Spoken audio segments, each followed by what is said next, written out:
All right, Brittany, I want to tackle a topic today that's a huge area of confusion for a lot of investors. When we talk about Roth accounts, Roth IRAs, Roth 401ks, we often hear, I have a Roth, I did a Roth, but there's always confusion around how to get money into a Roth IRA in the first place.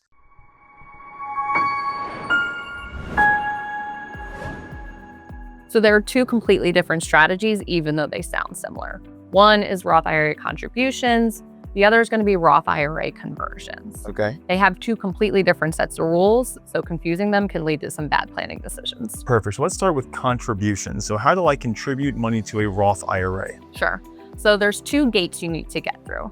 The first is either you or your spouse need to have earned income. Okay. So think wage income, self-employment income. Things like Social Security income, pension income, and even rental income don't qualify for the purposes of a Roth contribution. So the second is you have to be under the IRS income limits, which do change every year. I think that's the part that trips people up most often is they're making good money, they're saving aggressively, then they learn from their CPA oftentimes they're ineligible to contribute to a Roth IRA.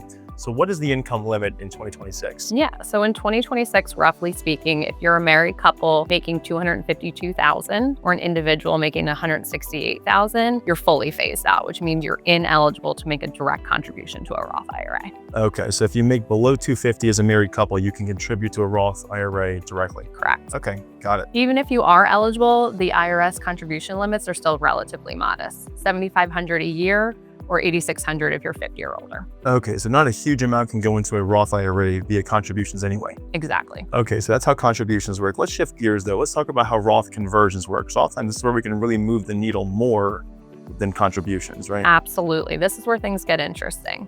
So when you do a Roth conversion, you're taking money out of your IRA or a similar pre-tax retirement account, paying the income tax now, and then moving those funds to a Roth IRA. So here's the key difference. There are no income limits on conversions. Anyone can make them. High earners, retirees, business owners, even billionaires. Okay, so just so I understand that, there's a 250 income limit if you're a married couple, but I can make $1 billion a year and convert my IRA to Roth? Exactly. And I guess that's what makes Roth conversions such a powerful planning tool, right? There is no income limitation. Now, just because you can convert to Roth doesn't mean that you should, right? So what are some considerations that we look at when it comes to whether or not an individual should convert to Roth in the first place? Tax rates, always tax rates. Okay. So the goal is simple. Pay taxes at your lowest tax rate. So someone who's still working and earning $500,000 or $600,000 a year isn't going to want to do large conversions paying at the top tax bracket. Okay, so in the high income years, you don't want to convert to Roth. And there's always this kind of conception, I think, out there that when you retire, I'm going to be in a very low tax bracket, which isn't always the case, right? Exactly. So on the flip side, the best Roth conversion opportunities are right after you retire. Your income has dropped, Social Security may have not started yet, and your required minimum distributions haven't kicked in. These low income years are golden. So after retirement, before your required distributions began, those gap years, I guess. Absolutely. We like to say that a low tax year is a terrible thing to waste, right? It's almost a tragedy because in that situation, that individual could have filled up their lower tax brackets with Roth conversions to avoid paying higher taxes later, right? Exactly. So contributions are rules-based, whereas conversions are going to be strategy-based. When done correctly, Roth conversions can move money from your forever tax side of your balance sheet to your never tax side.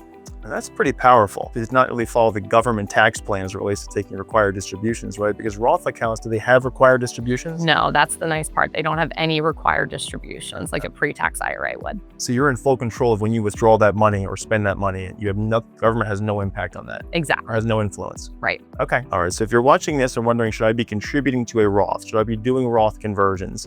It's part art and part science. We want to run the numbers and determine, does it make sense to contribute to a Roth or convert to Roth strategically in your broader financial plan? What we don't want to do is blindly convert $25,000 a year or some nominal dollar amount. You see that time and time again. That's just not moving the needle for families, right? Exactly. The more proactive the planning, the more your family will keep after taxes. If you'd like help in determining whether or not Roth conversions make sense, whether Roth contributions make sense, we are here to help. Feel free to reach out to us. We'll determine whether or not Roth conversions or contributions make sense in your broader family wealth plan.